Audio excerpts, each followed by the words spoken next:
Reckless Rudolph and Sensible Sam represent the dual personalities in all of us. These two, here comes trouble. Here's Rudy now. Go on, pass him. He's only going 40. Some fun, eh? Here comes a car. Better see what's behind you first.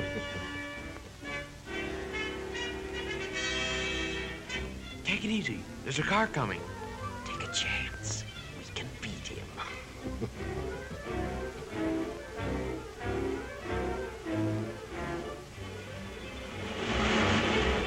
I almost got him that time. Sensible Sam was right. But what Sam didn't tell the driver was that passing a car going 40 was like passing 18 cars parked bumper to bumper. That's 300 feet or more, and that takes time. So we ought to make sure whether any car is coming, and doubly sure there's plenty of distance between. We drivers insist on having enough power to climb steep hills. We also demand quick starting and fast pickup. When engineers give us this power, speed naturally results. This reserve speed is only a byproduct of the demand for power. Come on, pep it up. Here comes a swell curve. Slower, slower, slower. Boy, you almost went for a spill.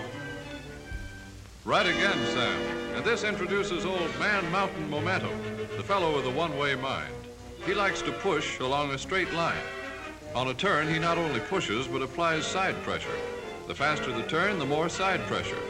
He calls this hold on you centrifugal force, and he's pinned many a good man down with this one. Speedway curves are banked to offset this force. An aviator tilts his plane on turns to counteract it. But this grip of momentum is dangerous. We drivers should always keep our cars under control. Good drivers tell us that in climbing hills, we should always go into second gear when our speed drops to 20 miles an hour. There aren't any laws to make us go down steep hills in second, but experienced drivers say this too is a good rule. Go on, boss. You drove all the way up that hill in second. Slip her into neutral and let her coast down. It'll be fun. Don't, boss, don't. Look behind you. It's that big push again. Man Mountain Momentum may be a friend starting uphill, but he'll push us right off the road if we go down too fast. Easy. Use your engine as a brake.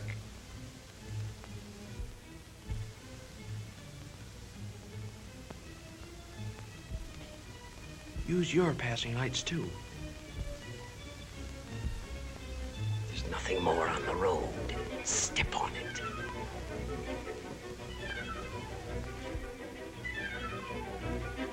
Here's where I get him. Don't overdrive your headlights. Careful. Slow down. You won't be able to stop soon enough. There might be something up ahead.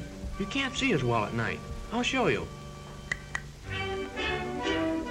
What did I tell you? Aren't you glad you cut your speed?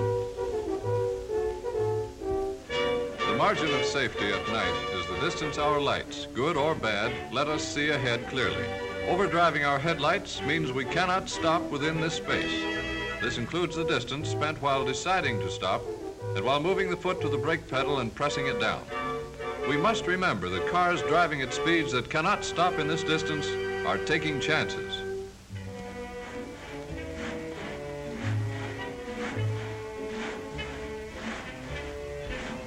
Wake up! Step on it. It's only 50 miles to the next town. Can't keep awake.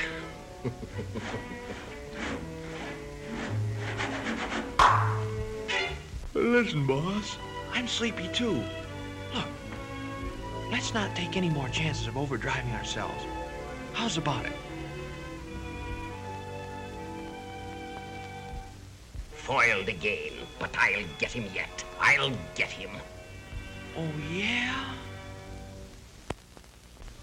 Mother Nature slows us down every now and then with mist and fog. When a good heavy fog comes on land, at sea, or in the air, everything that moves with caution. The ocean liner slows down. Airlines ground their planes. Even trains on tracks sometimes have to reduce their speed. And we drivers must make our way cautiously. Hurry up. You're late for the party. Take it easy. Better to get there late than not at all.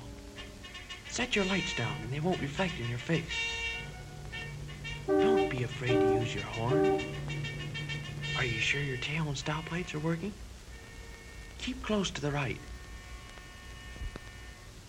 Usually in our cars, we're trying to reduce friction all we can. We use ball bearings and roller bearings. We smooth and polish parts. We put oil into our cars, all to overcome friction. In starting a car, stopping it, or turning a corner, we need road friction for our tires. But when ice and snow come, the normal condition of this friction is changed. If we are as careful behind the wheel in slippery weather as we are in feeling our way on foot, we can easily adjust ourselves to this change. Come on, keep going. You can stop in time. Easy on your brakes. Gently. Feel the surface of the road. That's it. Now start easily. Engage your clutch slowly. Don't spin your wheels. No chance to skid. See?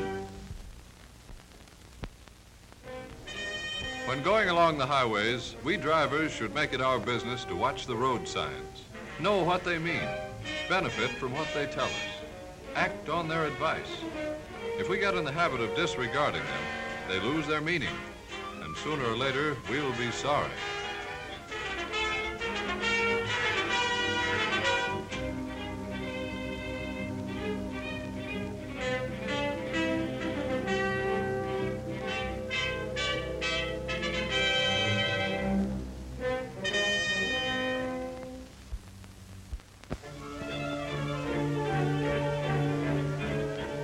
Why waste time by slowing down? No kids around now. There might be just one, boss. Coming to school late.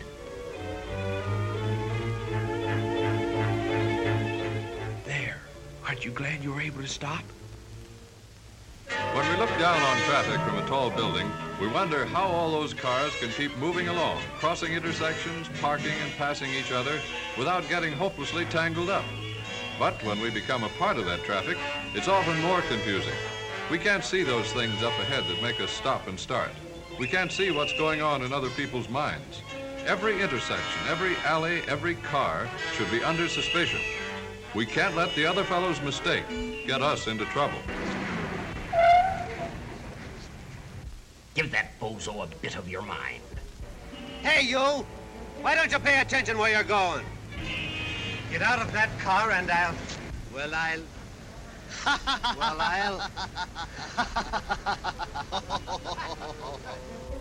Talking to yourself, boss. Funny you don't recognize yourself when you're a pedestrian.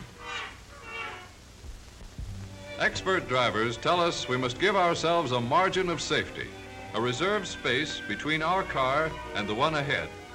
Most of us drive automatically, but it doesn't pay to let our thoughts go wool gathering. Remember the show last night? I'm in the mood for love. At Simply last I've got because you're near me. Funny. Crisis. I'll fix you for this, you meddling fool, spoiling all my fun.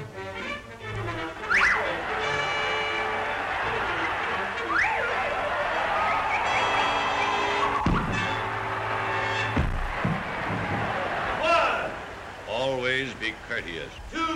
Know how to drive. 3, Both hands on wheel. 4, Watch traffic signs. 5, Keep a safety margin. 6, Use hand signals. 7, Keep right. 8, Keep sober. 9, Stop when angry. 10. Obey all laws.